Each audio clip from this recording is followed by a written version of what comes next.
L'homme découvre quelque chose d'étrange dans son jardin. Sous la terre apparemment innocente, quelque chose semble caché. Il se précipite pour enlever la terre du dessus et découvre un énorme cercueil enterré. Rassemblant son courage, il ouvre précipitamment le cercueil.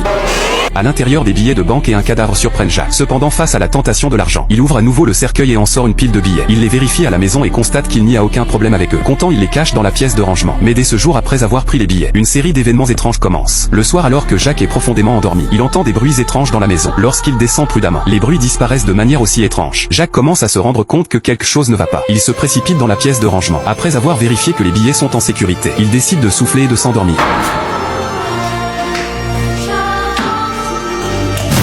Jack est de plus en plus terrifié. Alors il prend un bâton de baseball et court dehors. Mais lorsqu'il retourne dans le jardin, il constate que la terre autour du cercueil a été déplacée. Avec courage, il allume la lumière de son téléphone. Mais le cadavre semble toujours être le même. Le lendemain, Jack se réveille d'un sommeil profond. Son esprit est vide et il a oublié comment il est revenu dans sa chambre. Mais il n'a pas le temps d'y penser, car il doit se dépêcher de partir au travail. Cependant, face à tous ces événements étranges, il est incapable de se concentrer. En rentrant chez lui après le travail, il découvre de nombreuses empreintes de pas dans la maison. Il compare avec ses propres chaussures, mais les tailles ne correspondent pas du tout. Jack pense qu'un voleur est entré chez lui. Mais après avoir vérifié la pièce de rangement, les billets n'ont pas été touchés. Anxieux, il confie ses préoccupations à sa fille. Mais face aux 400 000 billets, Jack, après mûre réflexion, décide de ne rien dire. Peut-être qu'il s'inquiète trop. Avec cette pensée réconfortante, il retourne chez lui. Il nettoie les empreintes de pas sur le sol. Mais alors qu'il s'apprête à s'endormir, il entend à nouveau du bruit dehors. En regardant attentivement, il aperçoit une silhouette.